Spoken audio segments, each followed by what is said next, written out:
you. Thank you. Wow, thank you very much. Good morning. Roger, I think I'm going to let you travel with me everywhere to do that introduction. My mother would be so proud. Well, I'm going to sit here on this stool, and we're going to have a great day today, but let's get acquainted, okay? I'm going to sit here, and I'm going to tell you my name, and I'm going to ask you what your name is. My name is John. What's your name? We'll try it again. My name is John. What's your name? That's pretty good. That's pretty good. We're going to now, that's no more test. One more time. My name is John. What's your name? Nice to meet you. Nice to meet you. I want you to look at your neighbor and say to them, you're going to learn something today. Would you tell them that, huh?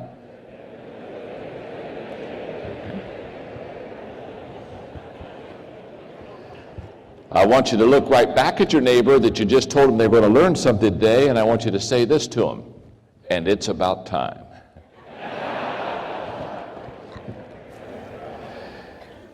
Let's just take a moment to get acquainted. I live in Atlanta, Georgia. I'm doing about 9 different countries throughout Asia, spending a little time in them, and it's so good to be here in Malaysia. In fact, I'm curious, how many of you are from the city of KL right here? Would you raise your hand?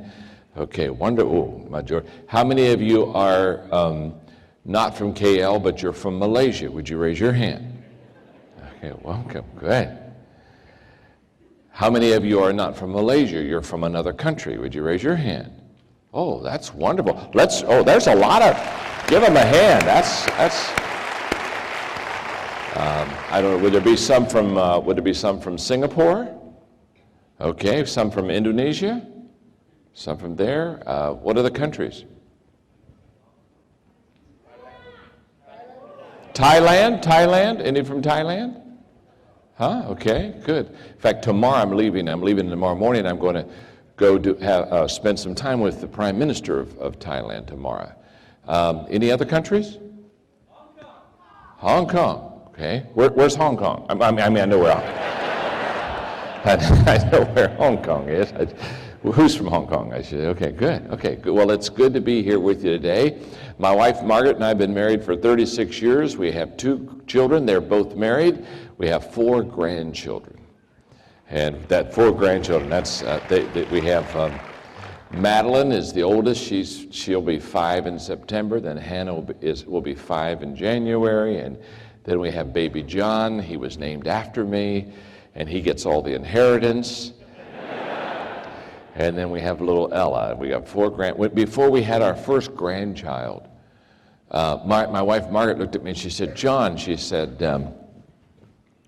"what are the grandchildren going to call us?"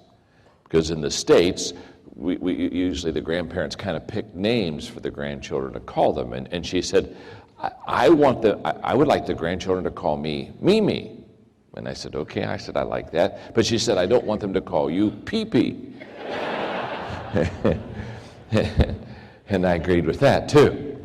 So they call me Papa John. Papa John is a big pizza company in the United States, so when they think of me, they come over and we give them pizza all the time too.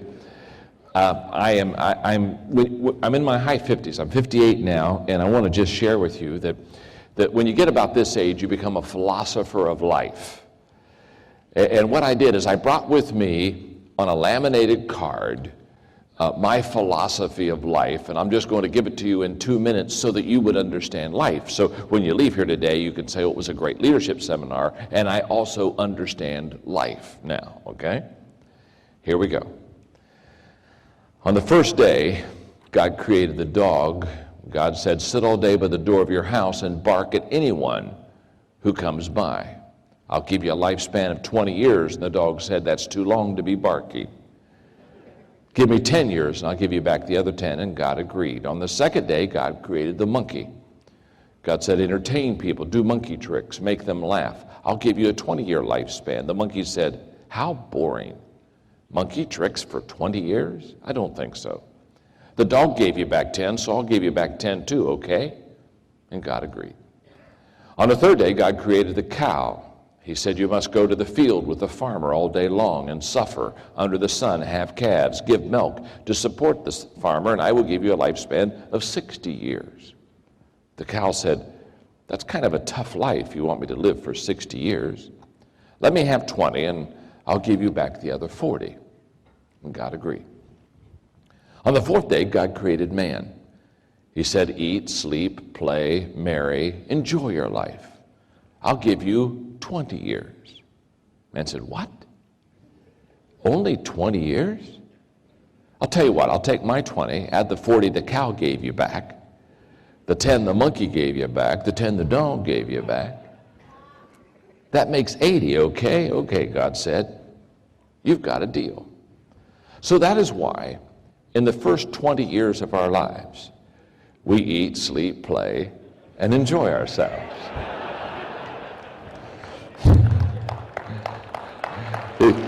You can see it coming, can't you, huh? The next 40 years of our lives, we slave in the sun to support our family.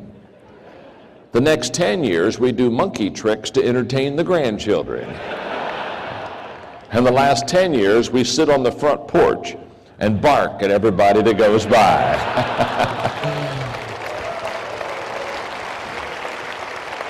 You have just had life explained to you. If I could walk off of this stage and you and I could have a personal conversation, which I would dearly love, and if I were to ask every one of you today, if you want to be successful, I would almost guarantee you that every one of you would raise your hand. In fact, that's why you're here. You want to be better at your business, you want to be better in your family, you want to be better in your community, you want to be successful. In fact, let me ask the question from the stage. How many of you want to be more successful than you are right now? Would you raise your hand? Okay, good. That's 100%. But you say, when I ask you if you wanted to be successful, everybody raised their hand.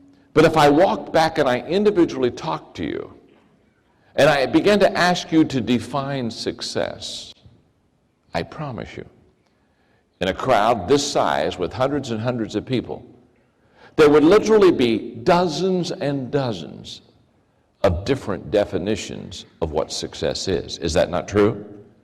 In fact, you're seated beside somebody, and I almost would guarantee you, you would have a little bit different definition of what success is than what the person is right beside you. So I would like to open my time together with you to take just a few minutes to define what I think success is. I've spent a lot of time with successful people, and I've studied the subject for over 30 years. I've written on it. In fact, I wrote a book called Your Roadmap for Success. It's a book that basically helps a person, if they want to be successful, have a roadmap, a way to get there. Because success, too often, by many, is thought to be unattainable. It's almost like there's a tremendous gap between where we are and where we want to be, and we seemingly can never close that gap. But I think today, as I teach you about leadership and relationships and those things, I think you're going to very quickly realize that every one of you in this auditorium can be successful. So I want you to look at your neighbor before I share with you what I think success is, and I want you to say to them, you can be a success. Go ahead and tell them. Okay? In fact, look back at them and say to them, and it's about time.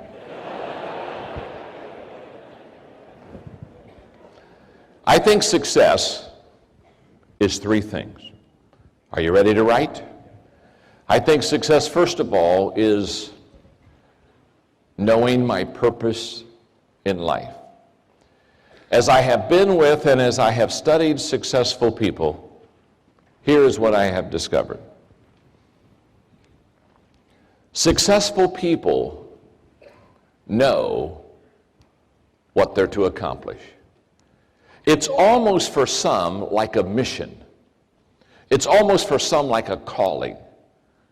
They have a sense of why they're here, what they're supposed to do, what they want to accomplish.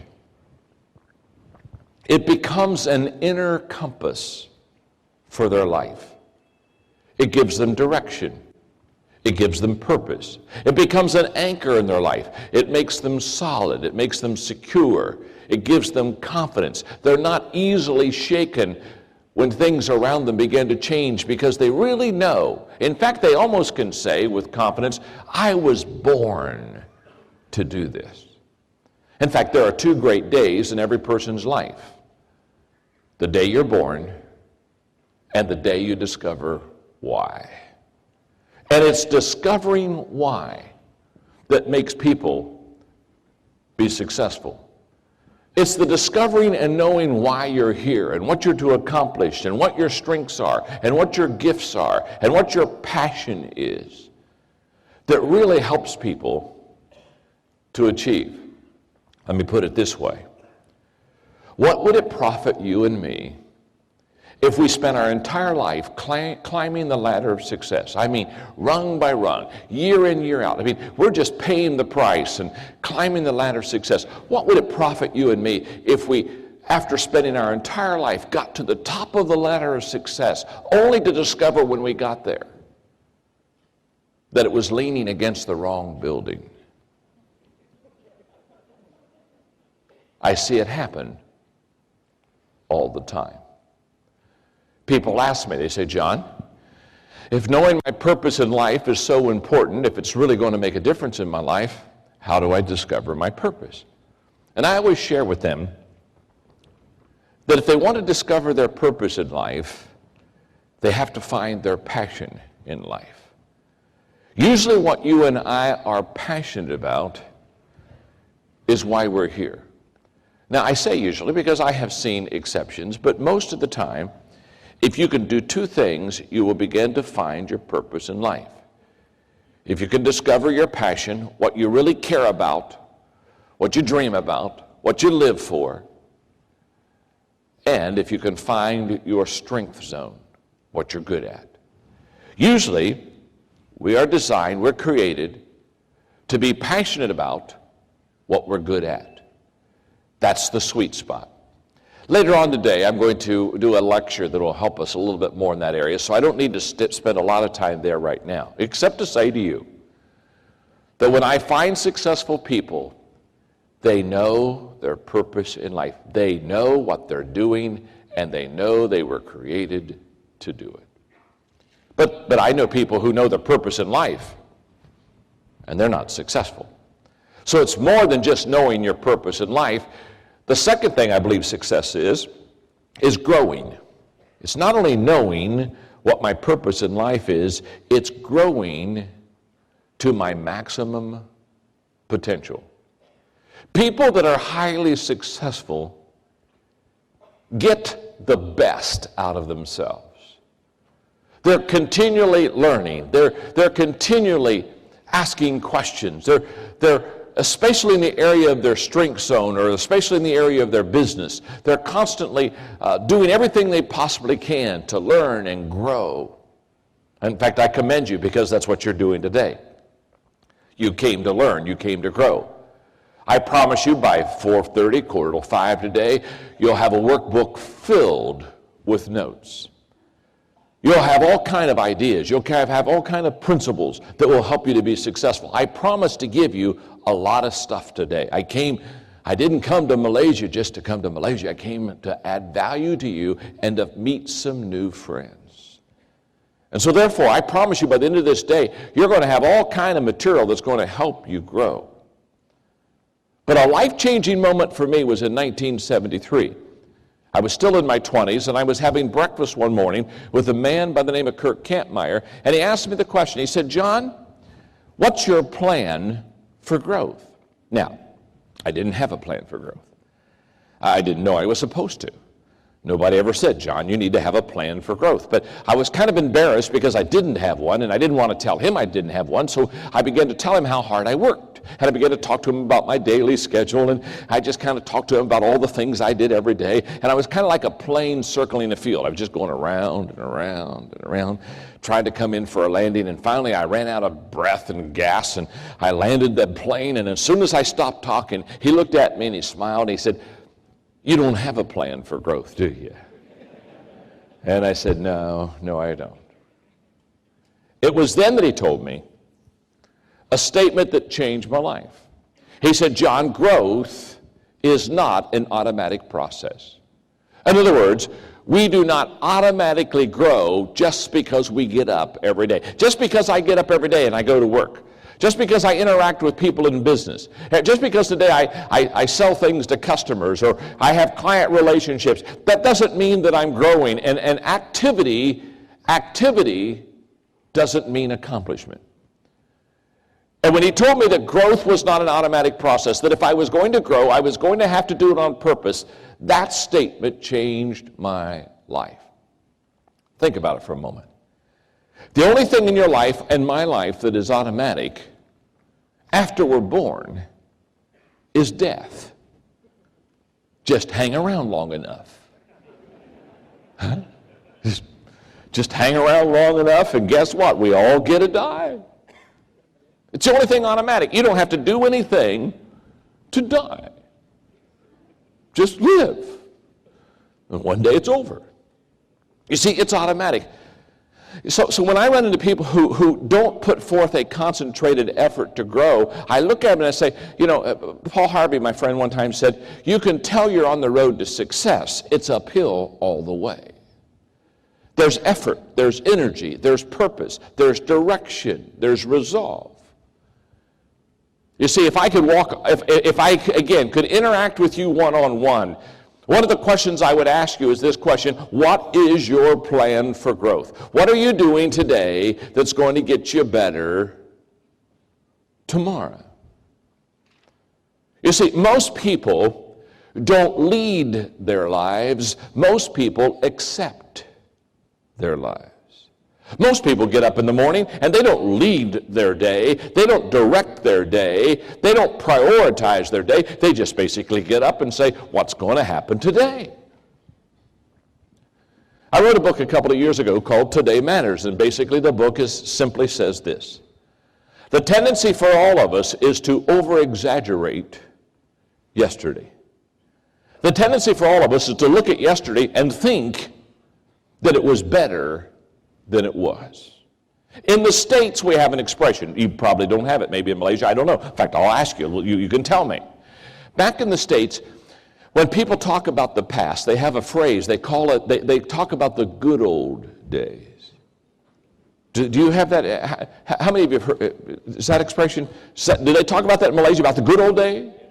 Well, back in the good old days. Well, back in, when I was young in the good old days. Can I tell you something? The good old days weren't that good. Our tendency is, the farther we get away from them, the better they look. We over-exaggerate yesterday. Now, I have an advantage on that, and that is I'm 58. And when you get my age, you don't over-exaggerate yesterday because you forget it. The other day, Margaret and I were driving in the car, and she said, John, we're forgetting a lot of things. I said, you're right. We really are, babe. I said, what are we going to do about it? Well, she said, I have a plan. I said, what's your plan? She said, you remember who we are, and I'll remember where we're going. And it's helping. And when I talk about over-exaggerating yesterday, I'm not only talking about over-exaggerating the good side, I'm talking about over-exaggerating the bad side. We just over-exaggerate yesterday. We look back at things that happened yesterday, the bad things. Again, this is an expression in the States. This may not be in Malaysia. But when we look in the past and something that just really was a bad time for us, the phrase we use in the States is we look at that past and we think about that experience and we say, I'll never do that again. We over-exaggerate yesterday. I would suggest that you have a sign in your office like a sign that I have in my office in the States. It's a very simple sign. It helps me keep perspective. The sign reads, yesterday ended last night. Get over it. Get over it. Yesterday ended last night. Now here's what I've discovered. We not only over-exaggerate yesterday, we overestimate tomorrow. We look at tomorrow and think it's going to be bigger and better, or that we're going to be able to do more things than we do today. That's why we put off things until tomorrow. Now, maybe that's something we just do in the States. Maybe they don't do it. But one of the big problems in the States is people procrastinate. That doesn't happen here, does it? I didn't think that was, hello, they do that. You run from them, huh? You run from it. You just say it's not going to happen. Let me do it if you don't mind. Okay. But procrastination in the States, we just put off, and we just put off. We say, well, I'll do that tomorrow. I'll do that next week. If we had to do everything tomorrow, we put off till tomorrow, we'd be in trouble. We over-exaggerate yesterday. We overestimate tomorrow. Hang on. And we underestimate today. We underestimate what we can accomplish today. You see, we think that success is an event. We think that success is a time and a place and a destination. In fact, I know a lot of people who have what I call destination disease. They think, well, if I could just get that job, or if I could have that corner office, or if I could just make that much money, or if I could just know that person, or if I could just move to that place.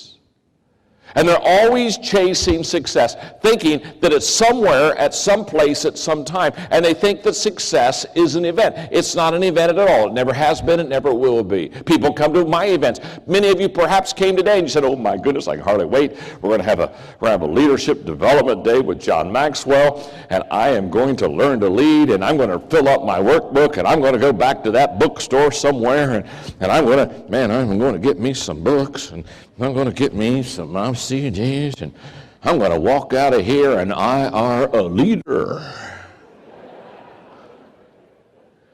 No, not really.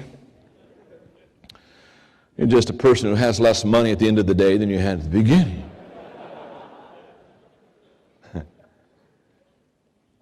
Boy, if I could just read that one book, if I could just listen to that one CD.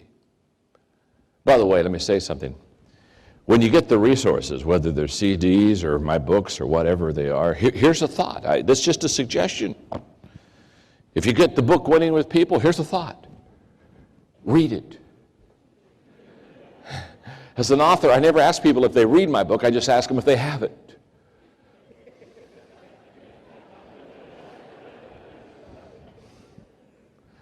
I was at a CEO's office a couple of years ago, and he had to leave for about a 5-minute appointment. So while I was in his office, I looked up on his bookshelf, and I've written over 40 books, and it looked like at least half of my books were on his bookshelf. And I got kind of excited, and I thought, well, you know what? He's out of the office for 5 minutes. I think I'll pull a few of the books off the bookshelf, and I'll get my pen out, and I'll just sign them to him. That'd be a nice thing to do. So I pulled the first book off the bookshelf, and I opened it, and when I opened it, I thought, I don't think this has ever been read. And sure enough, it hadn't been read. So I got in the front, and I put his name there. I put these words, please read me. And I closed it up and put it on the bookshelf, and I got the second book off, and I thought, I don't think he's read this one either. So I put it again, signed the same, please read me. And I pulled off the third one, and it hadn't been read. Well, this time I'm getting desperate, so I put his name, and I put, please read me. When you do, call me. And I put my phone number. He's never called. I don't think he's ever read a book. Now some people, they just buy these things, and they think if they buy them, it gets better. It's kind of like, well, I haven't read the book. No, Winning with People, but, every once in a while I rub up against it, Oh, I'm getting better. Yeah.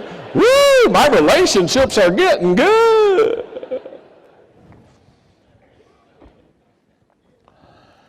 No. You see, you've got to put forth effort to grow. In fact, here's a statement for you. It's what you learn after you know it all that counts. It's what you learn after you know it all that counts. And I commend you for coming today, but if you think that today's going to make you a success or today's going to make you a leader, you're going to be sadly disappointed. I'm not that good and you're not that good. Success is not in a moment or a time or a destination or an event. In fact, here's the statement for you. Are you ready? The secret of your success is determined by your daily agenda. The secret of my success is determined by my daily agenda. In other words, what I do every day is either making me better or making me worse. It's either helping or it's hurting. The secret of my success is what I do every day. It's not a mystery. People so many times think success is intangible, and how will I know when I get it, and what is it? It's very simple. Let me explain it to you. By the way, I'm a communicator, not an educator. I have an education. I have 3 degrees, graduate degrees, so I have an education, but I'm not an educator. I'm a communicator. An educator takes something simple and makes it complicated. They can't help themselves. I speak at the great universities across America. I speak at leadership at West Point, the great academy in America. I speak at Notre Dame University, George Washington University. I speak at the universities, and I speak to educators all the time. But I'm not an educator. I have an education, but I'm not an educator, because educators take something simple and make it complicated. If you're not confused, they're not happy.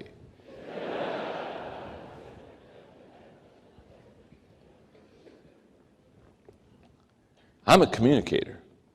Communicators take things complicated and make it simple. My name's John. I'm your friend. I say, let's put the cookies on the lower shelf so everybody can have them. And success is not complicated. You can truly be successful. In fact, if I didn't believe that, I wouldn't even come here.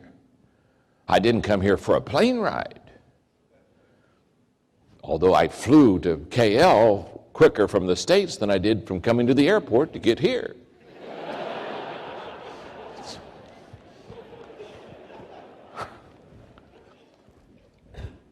And I'm saying to you, the secret of your success is determined by your daily agenda. What you do every day. Let me explain it this way, okay? Here, it's just us.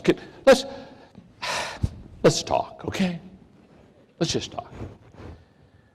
You see, if I went home with you, tomorrow, if I went home with you and I just hung around with you, I just spent the day with you, I don't have to say anything. In fact, I'll just be quiet. If I could just be with you from, 8 o'clock in the morning till 6 o'clock tomorrow night, 10 hours. If you and I went to dinner at a restaurant about 6:30, 7 o'clock tomorrow night, and you leaned across the restaurant table and asked me, John, do you think I have potential of being successful? If I just spent one day with you with about 85% accuracy, I could tell you what your odds of success are. Now, it's not because I'm brilliant. It's because the secret of your success is determined in your daily agenda. In other words, all I have to do is spend one day with you and watch you. And watching you will tell me everything I need to know about whether you're doing the right things or the wrong things. For example, if I spend a day with you tomorrow, I can tell by the end of the day if you have a good attitude. If you have a good attitude about yourself, if you have a good attitude about others, if you have a good attitude about your work, if you have a good attitude about what you think your mission in life is, if you have a good attitude about your family, I can in a day, in fact, it doesn't take me 10 hours to find out if you have a good attitude. I can usually discover that in 15 minutes. Because an attitude is an outward expression of an inward feeling. You can see an attitude without anybody even saying anything. Haven't you just watched some people and said, oh my goodness, oh. Have you ever been on an elevator? Somebody got an elevator and you just looked at them and you go, whoa, it's going to rain. And you kind of get over in the corner and you just look at them and say, well, I'm glad I'm not going home with them. Today, later on, I'll talk to you about your attitude. I call it the difference maker. All things being equal, your attitude will make the difference.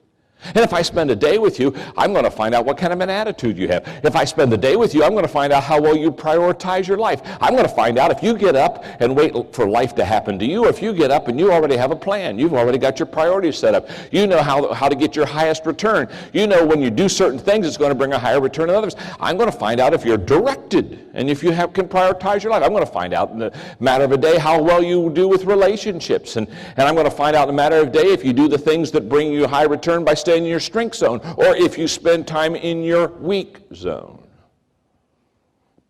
You see, the secret of your success and my success is determined our daily agenda. Hang on with me now, watch this one. We spend our day either preparing or repairing. We spend our day either preparing in such a way that tomorrow is going to get a lot better, or we spend our day repairing, trying to fix today what we did wrong yesterday. And many people spend most of their day not preparing, but repairing, trying to fix yesterday because they didn't do yesterday right.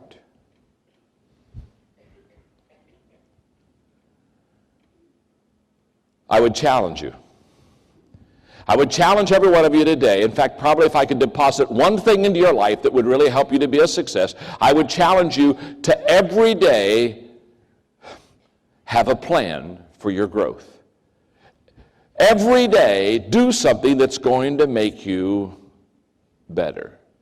Every day, understand that success is not an accident. And if you're doing the right things, it's going to ensure that tomorrow will get better, just as if you're doing the wrong things, it's going to ensure that tomorrow will be worse. I would encourage every one of you to get a personal growth plan for their life. And I would encourage you in that personal growth plan to do three things. Read the right books. Spend time with the right people. And do the right things. If I read the right books, it gives me knowledge so that I can improve myself. I run into people all the time. They come up to me and they say, John, is it true that you write leadership books? I say, it's very true. And then they'll look at me and say, wow, if I ever become a leader, I'm going to read one of those books.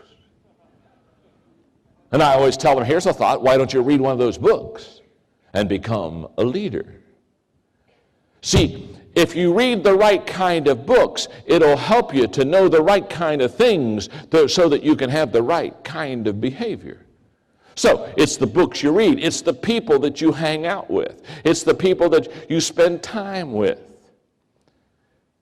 Every month I have what I call learning lunches, where I have a 2-hour lunch with somebody that's faster than me, bigger than me, smarter than me, had more experience than me. And I sit there and I don't even eat lunch. I buy their lunch and they eat the lunch, and I sit there with my legal pad and I ask them questions for the 2 hours to learn and to grow, because I know that I'm going to learn from them and I'm going to get better because of them. So I'm going to tell you, read the right books, hang around the right people, and learn to do the right thing. What's the right thing? The right thing is going to be based upon your values, and it's going to be based upon your strengths, what you do well. I will talk to you later today about staying in your strength zone, not in your weak zone.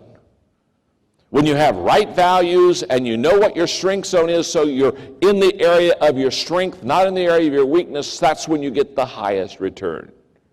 Okay. How are we doing? Before I go on, I got to ask you a question. Are you learning something? Huh? Talk to me. Are you learning something? Huh? Okay, no, that's all right. It's all right. It's too early to applaud yet, okay? Roger took it all out of you when he introduced me. Now you're trying to recuperate and, pull back and get your rest. So I understand. That's no problem. But just a yes or no, I'm learning something. Look at your neighbor and tell him that. Say, I'm learning something. Go ahead and tell him that. Show him your notes. Show him your notes. Show him your notes. Huh? I'm learning something. Look right back at them and say, not enough yet. You're not there yet. You're not there yet. You're just starting to grow. We're learning together. Okay, success, I've said so far, is two things, haven't I, huh? What did I say success is? Number one, knowing my purpose in life. Number two, growing to my maximum potential. But there's one more thing. Thirdly, success is sowing seeds that benefit others. Success is living beyond yourself. Success is living for others. Success is trying not only to help yourself, but to make a difference in the lives of others. In fact, I think you cross the line from success to significance when you're doing something that adds value not only to yourself, but adds value to others. It's time for all of us to understand that we are to be a river in life, not a reservoir. And I think success means that I not only grow and I not only learn and I not only do well, but I think success is where I really truly am my brother's keeper, and I try to help them do well, and I try to help them learn, and I help them grow, and I bring people with me. I grow people. In the States, there's an expression. I'll be interested to find out if it's in Malaysia. The expression is always used in light of a leader saying it, but it's not a leadership expression. But people think it is. In the States, we have this expression that leaders will often say, it's lonely at the top. Do you have that here? Come on, talk to me. How many of you have ever heard that expression? Huh? Oh, okay. How many of you ever said that expression? No, yeah, no. Okay. And in the States, what happens, it's usually a leader who's all alone and they're very lonely, and it's kind of like they're up on this big mountain and all their people are way down there, in the valley, and they kind of have their arms crossed, and then kind of in a sanctimonious way, they say, well, it's lonely at the top. Oh, it's lonely up here. It's lonely at the top. If you're at the top, you're a lonely person. Let me tell you something. A leader never said that. Think about it. If you're at the top all alone, nobody's following you. Here's the thought. If you're at the top all alone, get off the top. Go down to where the people are and find the people. Because what leaders do is leaders take people to the top with them. You define a leader by the fact that a leader has people around them. Leadership is influence. Nothing more, nothing less. In my book, The 21 Irrefutable Laws of Leadership, the third law of leadership is that leadership is influence. Nothing more, nothing less. My favorite leadership proverb is, he that thinketh he leadeth and hath no one following him is only taking a walk. And I know all kind of people taking walks, don't you, huh? They're in leadership positions, but they're taking walks. You see, leaders never run and never win the fast races. They're not the first to cross the line, because the first one to cross the line comes alone. It's always slower for a leader, because a leader is gathering people with them. They're saying, come to the top with me. If they wanted to get to the top by themselves, they could get to the top because they're usually smart, they're usually quick. They can get to the top real quick, but they don't get to the top first because they're bringing people with them so that when they get to the top, they've got some other people there. In my book, Winning with People, one of the 25 people principles is the patience principle. You know what the patience principle says? The patience principle says, when traveling alone, you can rise early. But when traveling with others, you must wait on them. Leaders understand that. Leaders give up a little bit of their personal speed to slow down long enough to take people with them, because they are defined not by the height that they have climbed alone. They are defined by the height that they have climbed with others. Leaders lift. Leaders make things better for others. Leaders take others to a higher ground that they would have never gotten on themselves. And so therefore, when defining success, it is true that successful people know their purpose in life. It is true that successful people grow to their maximum potential. But it's also true successful people sow seeds that benefit others.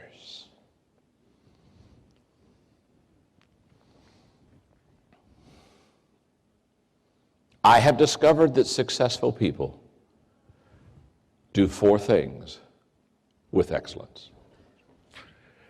And we'll spend almost the rest of this day on those 4 things.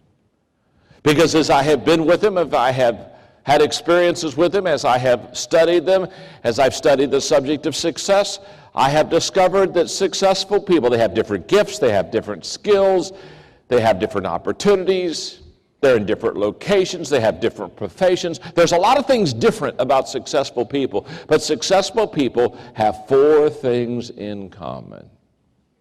Just 4 things, whether it's Malaysia or the United States.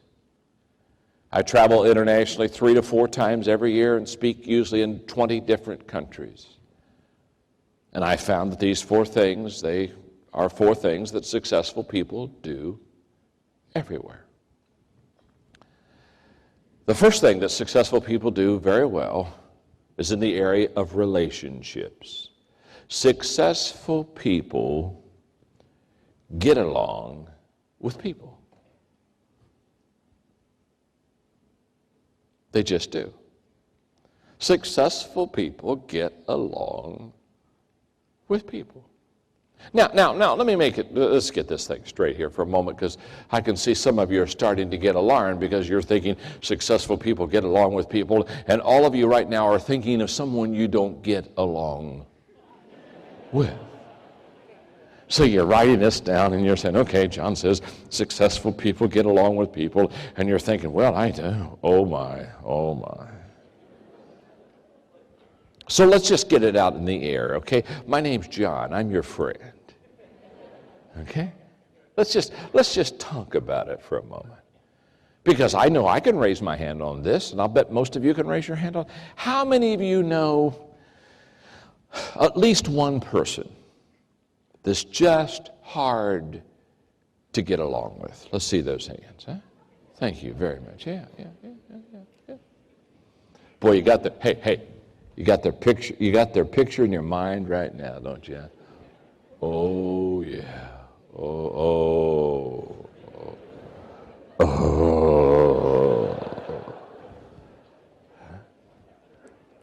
Now, let me ask you another question. See, we're becoming friends. Can you tell? We're talking. We're becoming friends. Let me ask you another question. How many of you are seated beside that person right now?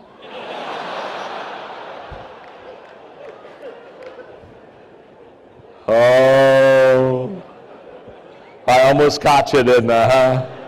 I almost caught you. You see, if you raised your hand on the first question, that's a relationship answer. But boy, if you raised your hand on the second question, that's an IQ issue. You know what I'm saying? Oh, yeah. Okay. So we won't say who that person is, but we all know somebody. Isn't that true? They're just hard to get along with. Let me ask you something else. Have you ever done this? Have you ever been like in a grocery store, and you're pushing the cart down the aisle, and you look over a couple of aisles, and you see someone you don't want to see? And the good news is you saw them, but they didn't see you. Huh? Have you ever done this?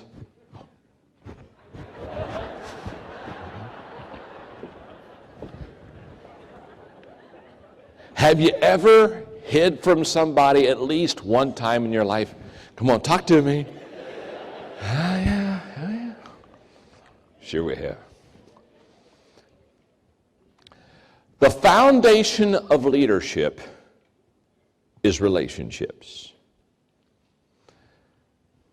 People won't go along with you if they can't get along with you. They're not going to go along with you if they can't get along with you. You're not going to... If somebody at work says, hey, I'll tell you what, let's take a weekend trip together, and you don't like them, you're not going to say, oh, happy day. No. See, I'm not going to go along with somebody I can't get along with. So here's what I want you to know. People that are successful in life, by and large, get along with people. I'm not saying that you're going to get along with everybody. There's a few people that are almost impossible to get along with. I wrote a book called Winning with People. It has 25 people principles in it. Okay? It's a book that helps you to understand people. The reason many people don't get along with people is because they don't understand them. So I wrote a book, and it's basically a book to help you to understand people. And I give 25 people principles in it. And one of the principles is what I call the Bob principle. The Bob principle says if Bob has a problem with everyone, Bob's the problem. Isn't that true? Aren't there some people that just can't get along with anyone? Now, they may not be Bob. They may be Bobetta. And I wrote a book to help people understand how to handle Bob and how to understand people. In fact, in Fortune magazine in the States, when I wrote the book, whenever I write books, I write 3 books a year, and I write 3 books at a time. And whenever I'm writing a book, I'm always asking myself the question, will there be a market for this? Are there people who really want to learn this subject that I'm teaching? And out of Fortune magazine, right when I was getting ready to have Winning with People, the relationship book, released, they put in Fortune magazine real resumes, people that were asking for jobs or writing for jobs, and they put real resumes in them. And when I read them, I thought, oh my goodness, I can't even imagine people being this bad. And these people were asking for jobs. Here's one. This is a real resume. This isn't a joke. Here's what a person really put on their resume when they were looking for a job.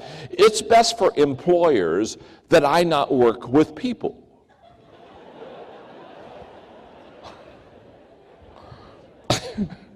I mean, what do they want to be, a toll booth operator? Here's another one.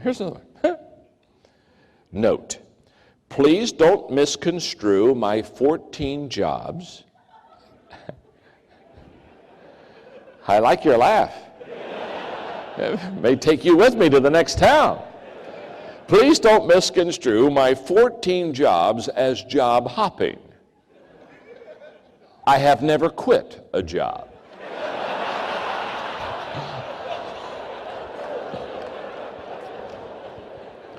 Now, there's somebody to hire, huh? There's somebody to hire. Oh, you've never quit a job? Oh, yeah, come on board, come on board. Here's another one. Boy, you're a good crowd, aren't you, huh? I think it was Roger's introduction, don't you? Huh? I mean, Roger just kind of got you all. You're just a good crowd. You're the smartest group I've talked to today. Okay.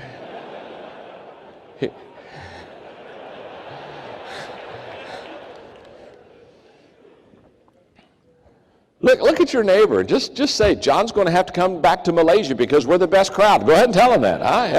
Yeah, we're the best crowd. Here we go. Here's another one. Here, I love this one. These are people wanting jobs. Here's another. The last company made me a scapegoat, just like all of my previous employers. One more. I mean, I got a whole bunch of them up here. I mean, you know, but we haven't got. Here's another one. References. None. I've left a path of destruction behind me.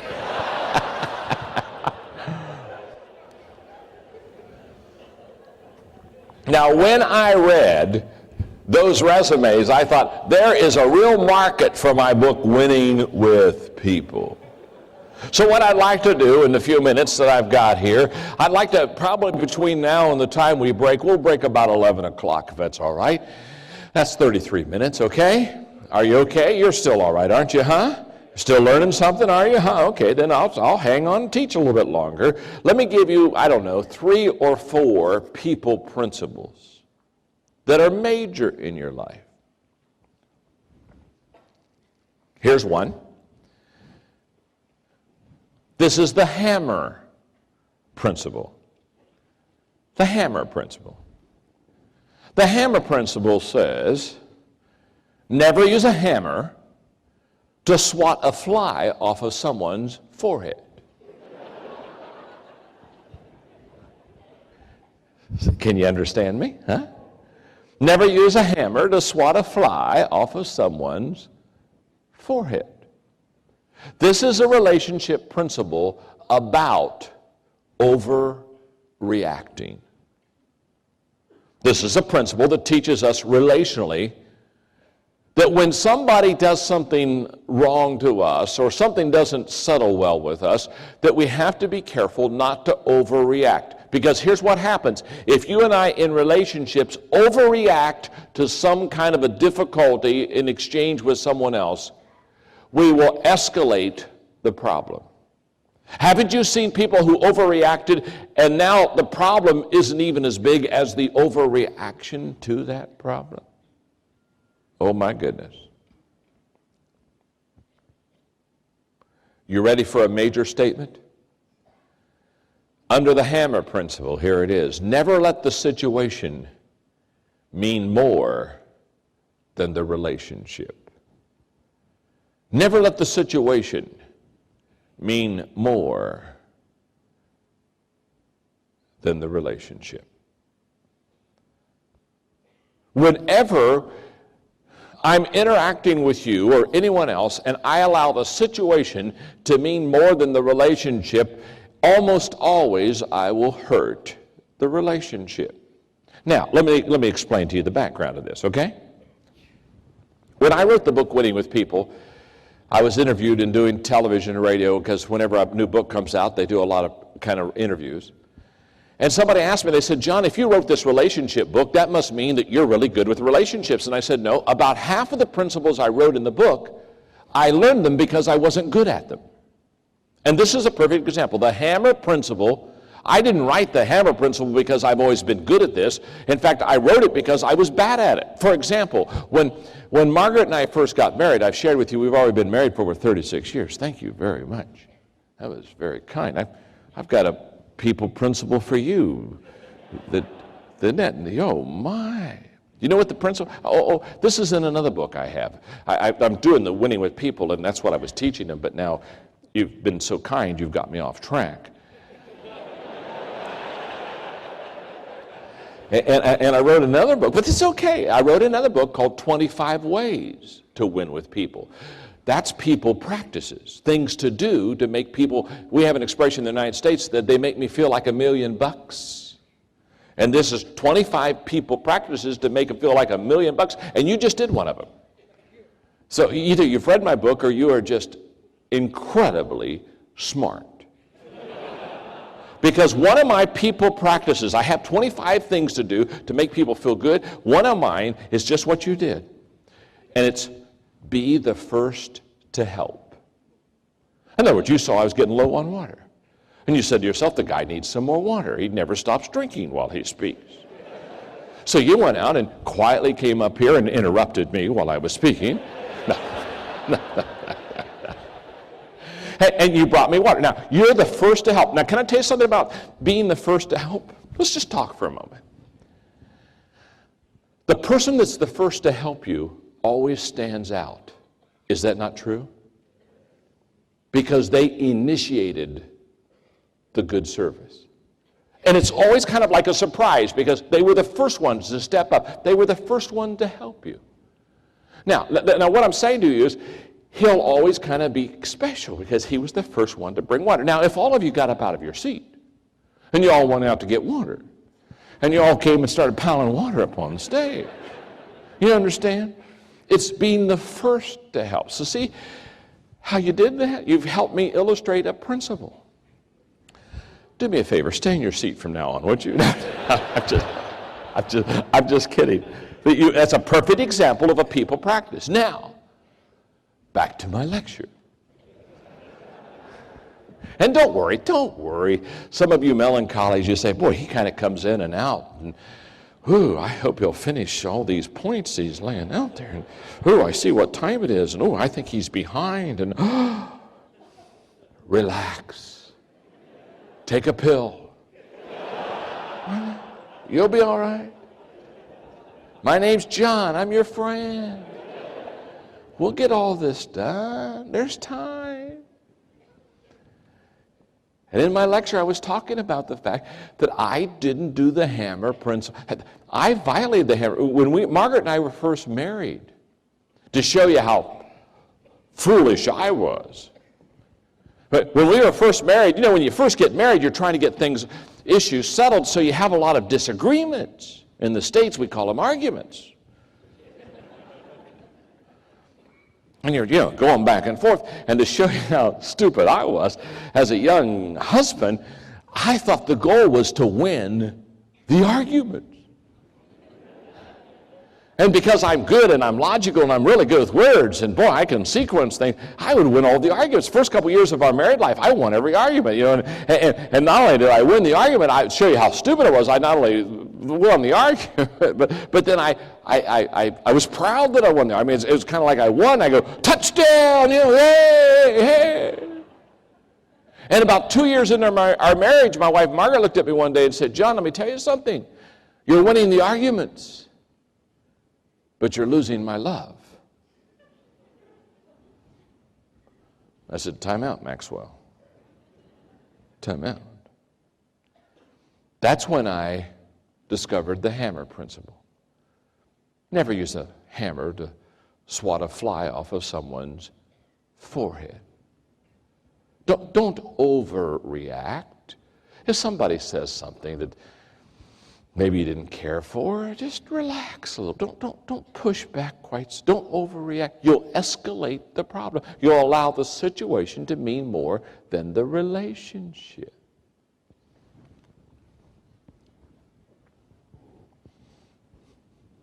When Margaret and I had teenagers, when our 2 children were teenagers, we would have these times when as parents we'd have to have this parent-teenager meeting because teenagers just don't always do what you want them to do. So Margaret and I'd sit on the couch and we'd have Joel and Elizabeth and we'd start talking through these issues. And while we would do that, Margaret and I would sit on the couch and we'd hold hands. And the kids thought we were being romantic. We weren't being romantic. We were just practicing the hammer principle. Because as they would say things I didn't want to hear from my teenagers, I'd get closer to the end of the couch the whole time. And then I'd get in this crouching tiger position. And the heat would start to go. And Margaret would realize I was just about to say things I shouldn't say. And she would be just smiling, holding my hand, squeezing it as tight as she could. And she was saying, down, boy. She was saying, don't overreact. Don't let the situation become more important than the relationship. When people overreact in relationship issues, it is often a sign of immaturity. It's either a sign of immaturity or ego. It's an incredible principle to learn. Let me give you another principle. Another principle is what I call the pain principle. The pain principle says, hurting people hurt people and are easily hurt by people. Hurting people hurt people. And they are easily hurt by people. When I was a young leader, I sat down with an experienced leader one time, and the people that I were leading, I noticed that some of them, they had their feelings easily hurt, or they were hurting each other and saying things that were not nice. And I was watching them, and it began to bother me as a leader because I grew up in a very loving, kind of unconditionally loving home. And so I went to this experienced leader, and I said, why are my people doing this? And that's the day he taught me the pain principle. He said, John, hurting people hurt people. When you see somebody always hurting others, it's because they're hurting on the inside. And it caused me as a leader, when I saw people do these things, instead of just looking at their behavior, to go inside and say, I wonder what they're going through in their own life right now. You see, we judge others by their actions, we judge ourselves by our intentions.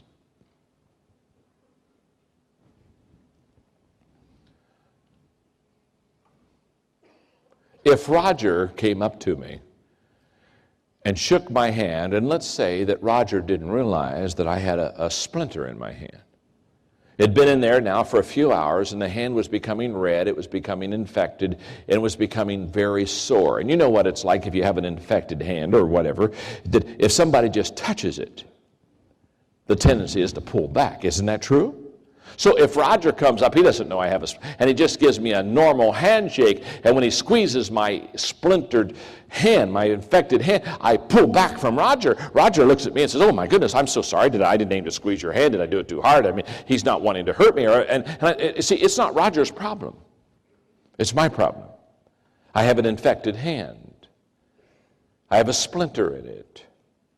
Many people, when they overreact, have a splinter in their soul. And leaders understand and look beyond the behavior to the intention of people. Because they see people not as they are. They see their people as they can become. All leaders have that ability. They see beyond their faults and their problems, and they see their potential. Because we've all had a bad day. Is that not true? Have you? Maybe not. But in Malaysia, do you have bad days? How many of you have ever had a bad day? Okay, good.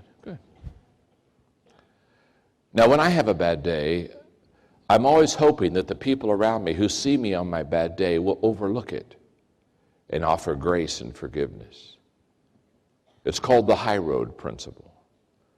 And the high road principle just basically says, don't give people what they deserve. Don't see them as they are.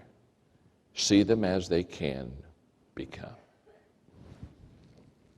Let me do one more people principle. One more people principle, and then I'll go to some practices that will help you win with people. Let me just give you one more people principle, and that is, it's the elevator principle. The elevator principle says some people lift you up and some people bring you down. Isn't that true?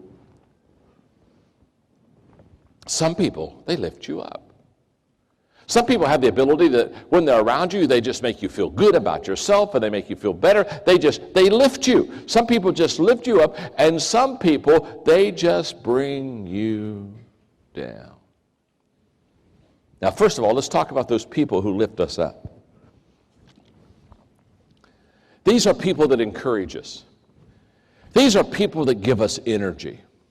When you see this person come towards you, you just become excited as they approach you because you know they're going to say something nice, they're going to compliment you, they're going to affirm you, they're going to encourage you. They're on your side and they know that you're going to lift them up. Let me ask you a question. How many of you have somebody in your life that just is an encouragement to you? They're what I call a people lifter. How many of you have somebody just like that? Oh, isn't it one? And don't yell, oh, isn't it fun? I mean, you just see them come and you say, oh, I feel better already. Oh, yes, I'm getting energy. Because they're givers, they're lifters. When you get on their elevator, no matter what floor you're on, when you push the button, they take you higher than where you were when you got on the elevator. They are lifters. And isn't it also true, there are some people, when you get on their elevator, they only have one button. You're good, aren't you? Mm-hmm. And the button is basement.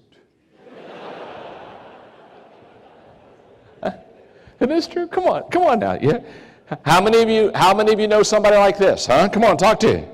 I call them leaners. They're lean on you. And you're having a bad day, and so you're thinking, well, I'll get on their elevator because it couldn't get any worse. Because you're already like in the basement, and you get in their elevator, and you realize they got another button. It says LB. You know what that stands for? Talk to me. Lower basement. You are the smartest crowd I've talked to for a long time. That's right. If you're in the basement, they can just bring you low. And you know what I've noticed about these people that are like this? Their timing is impeccable. They know when you're low. Maybe you've been with people all day. You're so tired. You've seen people from morning. It's now 9:30 at night. And you love people, but you don't want to see people. You want to spend a little time alone, and you finally have left your last meeting, and you're in the parking lot, and you're going to your car. And your car is like an oasis. Because when you get to that car, you don't need to talk to anybody. You don't need to see anybody. For the next 30 minutes, you're not going to be around anybody.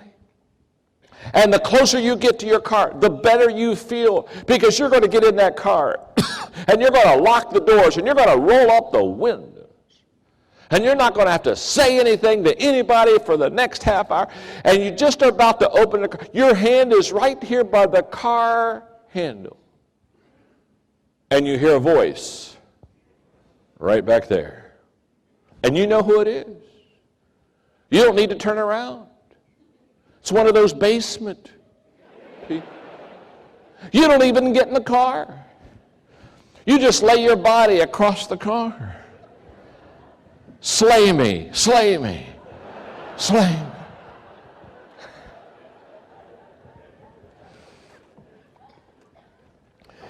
Ella Mae Wilcox said it this way. There's two kinds of people on earth today, just two kinds of people, no more I say, not the good and the bad, for it's well understood that the good are half bad and the bad are half good. No, there's two kinds of people on earth, I mean, the people who lift and the people who lean. Here's the question. As a leader, are you a lifter or are you a leaner? Do people look forward to you coming and approaching them because you're going to add energy to them? Or do you just basically walk around sucking life?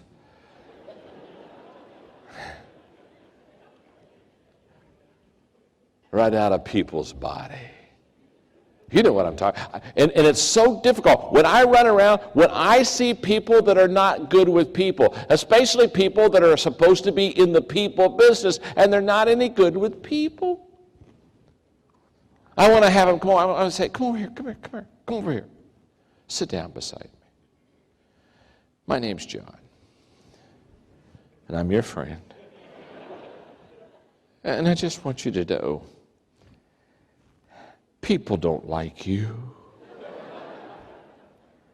It is so difficult to build a people business if you don't like people. Winning with people. 25 ways to understand other people. And then there was a book I wrote called 25 Ways to Win with People. Those are not people principles. Those are people practices. Let me give you two or three quickly. I already gave you one, didn't I? Be the first to help. Here we go. Let me give you another one, because this is huge. This will work, I guarantee you. If you really want to make people feel good about themselves, let them know that you need them. Let them know that you need them. There's something about letting a person know that you need them. Henry David Thoreau said a great statement. Henry David Thoreau said, the greatest compliment that was ever paid to me is when someone asked me what I thought and then attended my answer. Jim Collins is a friend of mine. He wrote Built to Last and then, of course, Good to Great. Tremendous books. He's a great author. Perhaps you've read some. Have you read some of his books? Jim Collins, Good to Great, huh? Built to Last, okay. In his Good to Great book, if you open it up, he's got a picture of his research team, because basically Jim writes books that help people because of the research that he does. And if you open this book, Good to Great, the first thing you do is you see his team, his research team. And we were having a 3-hour dinner about 6 months ago, and I said, Jim, I said, congratulations on the book. It's a great book. And I said, what I noticed was that you not only, when you open the book, first thing you have is a picture of your research team, and all of them there. But then on the next page, to make sure that we know how important they are, you thank them, and you have all of their names so that we don't miss who helped you write this book. And I'll never forget his answer. He looked at me and said, John, he said, that's the most important part of the book, because they're the people who really helped me write the book. And I thought to myself, Jim Collins understands the principle and the practice that I'm teaching right now. Let people know that you need them. There's something that is very ego-satisfying about thinking and believing that people need you. Let me give you a classic example. If I was not in this seminar today and I was just kind of checking all of downtown of KL out, and let's say that I wanted to go to a certain place and I was lost, do you know what I could do? I could stop and I could ask a stranger. I could say, could you help me? I'm lost. I'm looking for such and such a place. And do you know what I know about the people here in Malaysia? They would stop whatever they're doing, and they would give me directions of how to get there. Is that not true? In fact, the other day when I was in Singapore, I wanted to go to a certain place, and I asked somebody in the hotel lobby, and next thing I knew, they were taking me to it. I said, no, you don't have to take me to it. Just kind of point me to it. They said, no, you'll get confused. I'll take you to it. And they spent 5 minutes. They took me to it. They didn't even know me. Now, do you know why people will stop anything they're doing to give people directions? It's because they realize at that moment that they know something that the person asking direction doesn't know. And it's very fulfilling to help people when you know that they need your help. No matter what country, no matter what culture I'm in. If I'm asking for directions, people always will be quick to say, here's the way to do it, and they'll sit down and they'll give me directions. And what I have discovered is this, that if you're going to build a team around you, we'll talk about team building today. If you're going to build a team around you, you've got to let the team know that they are very important to you. You've got to let them know that you need them. You've got to let them know that you can't do it by yourself. You've got to let them know that you need their help. You've got to let them know that when you succeed, that it's because they helped you succeed. You've got to give them credit. Mark Twain said, it's amazing what can happen in an organization if the leader doesn't care who gets the credit. I have a wonderful mentor in the States. His name is John Wooden. John Wooden is the greatest college men basketball coach ever. He coached UCLA Bruins for many, many years, won 10 national championships, a record that will never be broken. He's now 94. I will get back to the States at the end of July after doing my speaking across the parts of Asia. And in August, I'll stay in San Diego and I'll write for that month another book. And I'll go up and I'll see John Wooden because he's my mentor.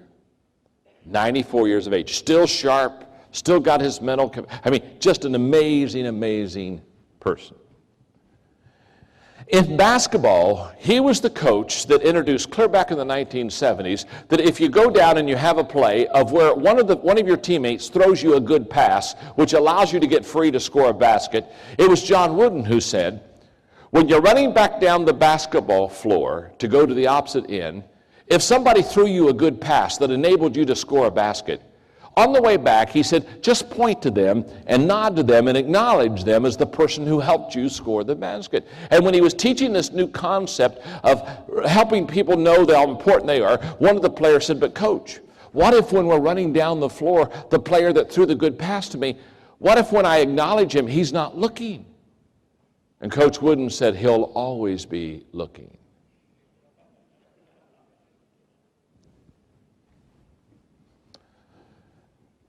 If you really want to make people important,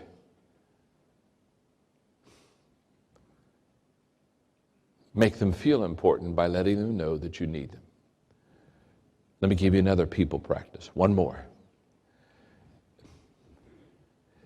Every day, add value to others. Every day, add value to others.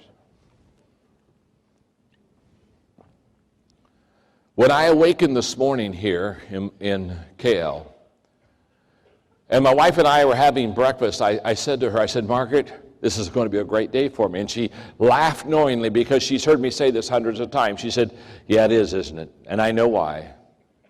She said, it's going to be a great day for you because you're going to be able to spend a day with people that hopefully you can add value to. I want you to know, before I ever met you, you've already made my day. In fact, as I watched you come in today, I just kind of said a prayer and I said, dear God, help me because I want to add value to these people because they're already doing well and they want to be successful and they want to build businesses and they want to be better family members and community members. So help me to add value to people. Now let me just say this. You will always be successful in life and you will always be relationally strong with others if it is your heart to every day get up and add value to the people around you. My nephew Troy, he and his brother Eric, my wife and I, Margaret, were almost his parents. His mother and dad divorced when they were very, very young, and so they really grew up a lot around us. And I helped him get through college, work on a business degree, and when he graduated from Eastern Kentucky University, we were living in San Diego at the time, and so I said, Troy, come on out and live with me, and let me help you get your career started off correctly. I'll never forget, he came out to live with us, and I said, let me help you find a job, and I had some good contacts with people that own companies, and he kind of wanted to get in the mortgage and the finance business, and so I knew several that owned companies there, and so he was hired by one of those companies. So the night before Troy went to his first day of work, I sat down with him. I said, Troy, are you excited about tomorrow? And he said, oh yeah, Uncle John, I'm really excited about tomorrow. It's my first day at work. And I said, Troy, I want to talk to you for 15 minutes tonight. And I'm going to share with you 3 things.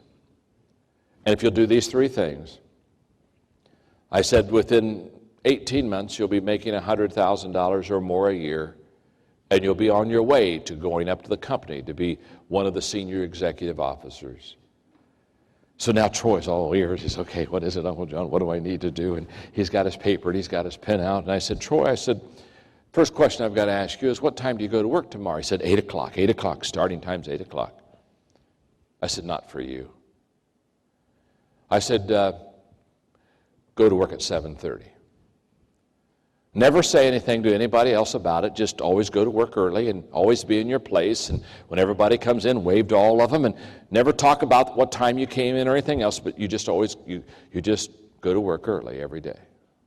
I said, what time are you going to be done tomorrow? He said, well, 5 o'clock. 5 o'clock's the quitting time. I said, not for you.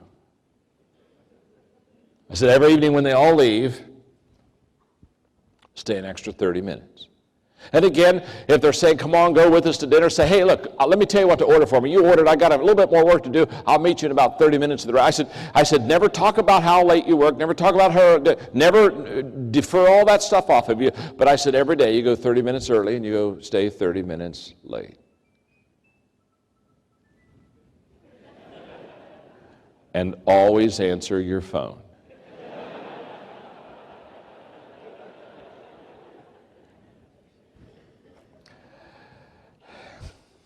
Tell him I said hi.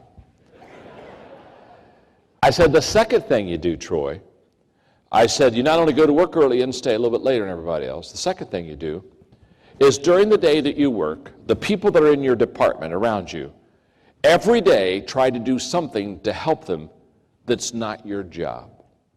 Just every day. Look, and for example, if one of the girls has some boxes and she's trying to take it to the storage room, I said, just jump up real quick and grab those boxes. Say, where do you want me to take this to? Take it to the storage room. And they'll say, thank you. That's no problem at all. I said, again, just every day, everybody around you, do something for them that is not your job, that's not expected of you to do for them. I said, thirdly, ask the owner of your company for a 10-minute appointment and tell him it's the only time you'll ask for his time. Go into his office and say, I'm new at the job. I want to thank you for letting me be part of your company, and I want to help you be successful. Here is my home phone number and my cell number. If on the weekends, if you need somebody to do something for you, and nobody's around the offices or anything, and you just need somebody to, maybe you need somebody to run an errand for you. Here's my cell number. Just call me. No matter what I'm doing, I'll stop and I'll come. And I'll do anything I can just to add value to you, because I am joining this company to make you a success. Now I said, Troy, if you do those three things, work a little longer than it's expected, help everyone around you in areas that you don't have to help them, and let your boss know that you're available to him 24/7. I said in 12 to 18 months, you'll be a vice president of this company. You'll make over 100,000. Life is not complicated. Do you realize you just have to do a little bit more than everybody else to get ahead? You need to walk the second mile. There's no traffic jam there.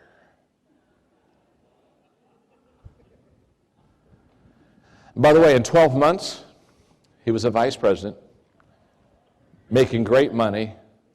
Today he has his own company, highly successful. Now, what was I saying to him? Add value to people. So how do you add value to people? Three things. Are you ready to write them down? If you want to add value to people, number one, value people. It's just that simple. If you want to add value to people, you have to value people. Here's why.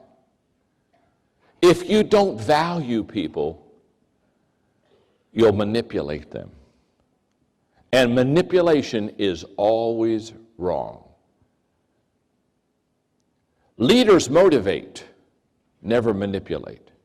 When I motivate you, I move you for mutual advantage. That's what leaders do. Leaders do move people, but they move people for a win-win mutual advantage. When I manipulate you, I move you for my advantage. That's always wrong.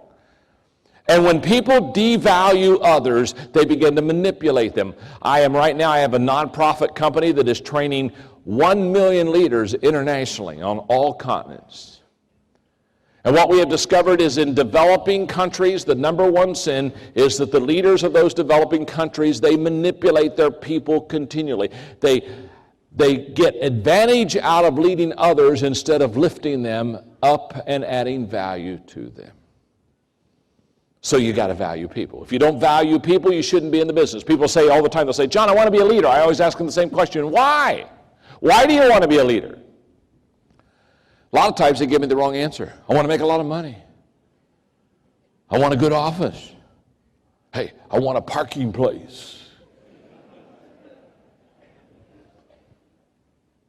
The only reason to want to be a leader is to add value to others. That's the only reason. All that other stuff, that's automatic. But the purpose is to add value to others. If you want to add value to others, you got to, one, value people. Number two, you got to make yourself more valuable. You have to make yourself more valuable. You have to keep growing. You have to keep learning. Why? Because the only way you can lead people is to be in front. And the only way that you can stay in front is not lead out of power or position, but lead out of knowledge. You've got to keep growing. If you stop growing, the people around you stop growing. So therefore, you set the pace. Leaders set the pace. So therefore, how do you keep adding value to others? You've got to get better yourself. You've got to keep learning. You've got to keep growing. You've got to keep studying so that you have new things to add to them, to give to their life. Therefore, that's why you need to personally grow. And number 3, if you want to add value to people, you have to know and relate to what they value. You have to know and relate to what they value. Now, you have been an incredible audience, and in a moment I need to let you go, but somewhere on your seat you had this flyer that has all of my books. Okay? Well, they don't have all of them, but they have about all of them. And if you'll just take a moment, if you'll give me 3 minutes, I'll help you understand, because it's my understanding is they are selling these in packages. So if you'll all pull it out, so when you go to the book table and you'll wonder which package to get, I'm going to explain it to you now so that you'll be able to go right out there and pick up what can help you and what can add value to others. Package A and Package B are audio cassettes. It's just this simple. The first, Package A, 25 ways to win with people. Those are the people practices. I've talked to you about 3 of them already. Be the first to help. The stuff that I just talked to you about, those are people practices. Excuse me, if you don't mind, I got to get my glasses on. I can't see these things without my glasses. I'm getting blind, deaf and blind both. But I'm having a wonderful time. Okay, here we go. This will help. The second one, the audio cassette, is the essential qualities of a team player. The essential qualities of a team player talks about 17 qualities. This is a picture album of what a team player needs to look like. So if you're getting ready to hire people on teams, you want this, so it's a checklist of what kind of a team player do you want. The next is developing the leader within you. It's the first leadership book I ever wrote, which tells you 10 ways to develop yourself as a leader. And then obviously is the 21 Irrefutable Laws of Leadership, which is the book that I'm most known for. It's 21 ways to understand how to lead people. Package B is winning with people. Those are the people principles. That's the things such as the elevator principle, the hammer principle that I gave you this morning. The next is the 17 laws of teamwork. This is how to develop a team. 17 things you need to do to develop a team. Developing the leaders around you is how to develop people to become leaders around you. And then the last audio cassette is Failing Forward, which is a cassette on how to fail, how to teach people how to fail correctly. Are you with me? Now those are the cassettes. Go down to Package C. Now we're into books. The books, I've already explained this, when the 17 laws of teamwork with the workbook is basically how to develop a team. The sports, all the major sports teams in America use that book. That's the Bible for developing teams. If you want to develop teams, that's a great one. Winning with people, as I've already explained to you, those are the 25 people principles. Developing the leader around you, that's how to develop people that are around you to become leaders. Developing the leader within you, the 10 basic things you need. The Treasure of a Friend is a book on friendship, and the 17 qualities of a team player. Again, I've talked to you about that. That's a picture of what a team player looks like. And Relationships 101 are basic things on relationships that I have learned that I teach you. In Package D, there's the book Developing the Leaders Around You, which is how to develop leaders. There's the 21 Minutes in a Leader's Day, which is a process of how to become a leader on a daily basis. There's 21 Laws of Leadership. The next one, Becoming a Person of Influence, is the 10 ways to influence people around you. Developing the leader within you, again, is how to develop yourself, the 10 things. The book Right to Lead talks about character and ethics. The next book, The Qualities of a Leader, these are the 21 qualities. This is the picture of what a leader looks like. This is the picture book of a leader. And then Leadership 101 are the basics on leadership that I teach. Package E, Winning with People, you already know what that is. That's the people principles, 25 ways to win with people. Those are the people practices. Your roadmap for success. When I shared with you a moment ago that success is 3 things: knowing my purpose in life, growing to my maximum potential, and sowing seeds, that's in this book. That's what this book is all about. Failing Forward, again, is a book that teaches you how to fail correctly. Now let me just stop for a moment. The question is not, are you going to fail? The question is, are you going to fail correctly? Is that true? Do we not all fail? How many have failed at least one time today?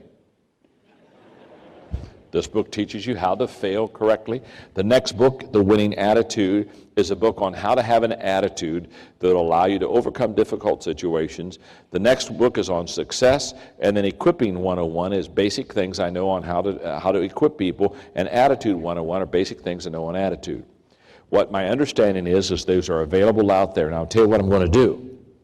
During the break, if you go to whatever book table is out there, that'll be fine, because they have given me a table over here. I hope there's a chair over there by it. Now here's what I want you to do. When you go out and you buy one of those packages, or you buy two of those packages, whatever you want to get, well, if you'll come to me, and out of the package of books that you bought, if you'll pick out two of your favorite books, whatever ones you think would be your favorite, I'll personally sign them to you over there. And during breaks today, all day, during breaks, I'll always sit over there and I'll always sign books. So you just bring them to me and I'll sign them, and I'll get to meet you personally, which is a lot of fun, and I'll enjoy that very much. Now here's the question. Are you learning something today? Huh? Okay, look at your neighbor and say, I'm learning something today. Look right back at your neighbor and say, if you want to learn more, go out there and buy those books. Thank you very much, okay? We'll break until 11:30. You've got 25 minutes. Go get some refreshments. You get the books. I will be over at that table with my pen.